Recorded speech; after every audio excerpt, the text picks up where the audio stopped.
अभी एक थार हमारे पास आई है, इसका बम्पर पूरी तरह से टूट गया है। अभी हम रिप्लेस कर रहे हैं आपका थार का फ्रंट बम्पर।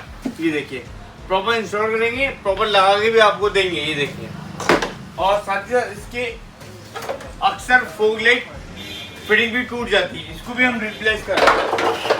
ब्रैकेट भी हम चेंज कर रहे हैं। ये देखिए ब्रैकेट, और ये वाकई में डैमेज हो चुके हैं। ये देखिए, ये देखिए, तो ये भी हम रिप्लेस कर रहे हैं और बहुत कम पैसे में भी ये रिप्लेस करते हैं। अगर आपकी नीड हो, ऐसी गाड़ी आपकी टूटी फूटी हो, अगला बम्पर टूट गया हो, उसको भी हम रिपेयर कर सकते हैं। आइए हैंड टू हैंड रिप्लेस कराइए हमारे से।